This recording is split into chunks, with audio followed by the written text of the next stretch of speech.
I do believe, however, that through the mercy of Allah, the pain's not going to stop. It's actually going to move. As they say, nothing's going to go back to normal. So Muslims are going to still be forced to come closer together now, and still be forced, to look at the Muslim world in a different way, and to really begin to respect other people, regardless of their color or their tribe or their ethnicity, because this has been holding us down in the past. No, I'm not worried at all.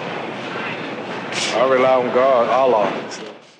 So I think we are seeing that, because I think suffering sometimes is the best unifier.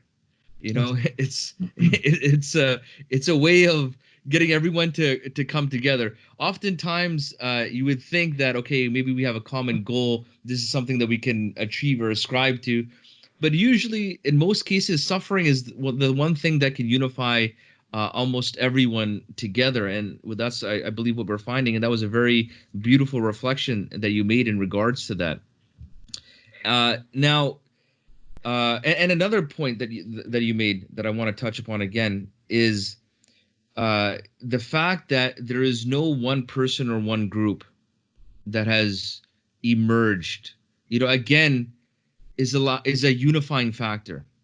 I feel that is also very, very important, because usually the first one to cause division in the Muslim community is ourselves.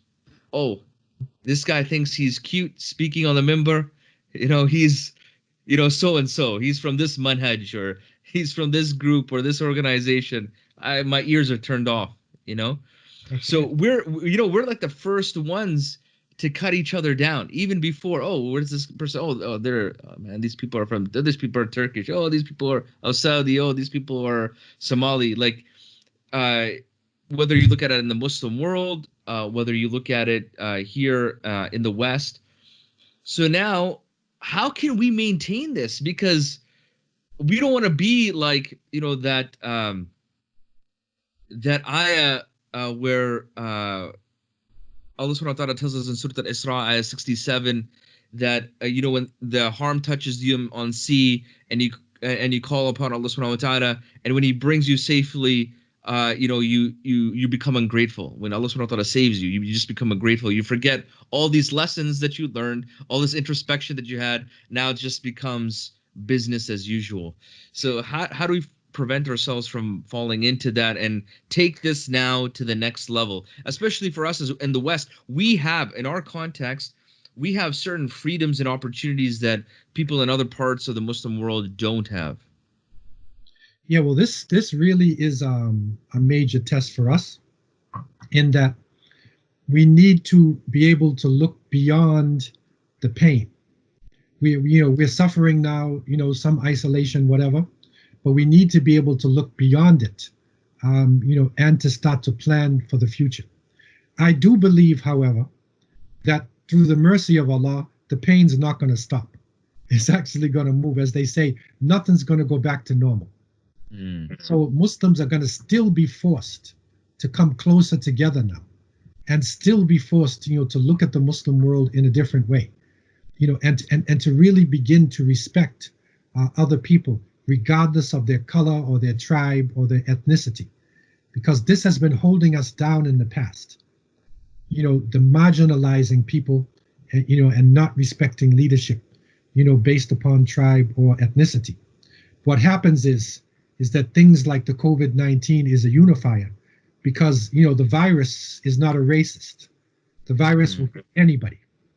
And the fact that it's hitting Afro-Americans and Native Americans and Latinos is not because of their color. It's because of their economic conditions. It has been set up in America in such a way that pre-existing weaknesses and diseases are in those communities. And so when, a disease or a virus, which is striking, the immune system, when the immune system's weak, then the virus gains strength. But for Muslims now, this is a double test, in that not only do we have to reflect because of isolation, but we have to reflect because of what is happening in front of us in the Muslim world. I mean, just to look at Mecca with nobody there, it's haunting. It's haunting. I used to live in Medina and Mecca. I lived in Arabia for 7 years. It is haunting to see a place like that where so many people have frequented and you see it empty. And it's empty because of something nobody can see. It's invisible. And somebody's telling you from a laboratory that this is what it actually is. But then there's another scientist saying something else. So you're not even sure what it is. But something has stopped us. Something has backed us up. So now are we deserving to actually come back to that place? Are we, on that level? So it's a double test for us, to really, I believe, come out of ritualistic Islam, into real Islam, which is a lifestyle, and be able to embrace other people and to appreciate other Muslims.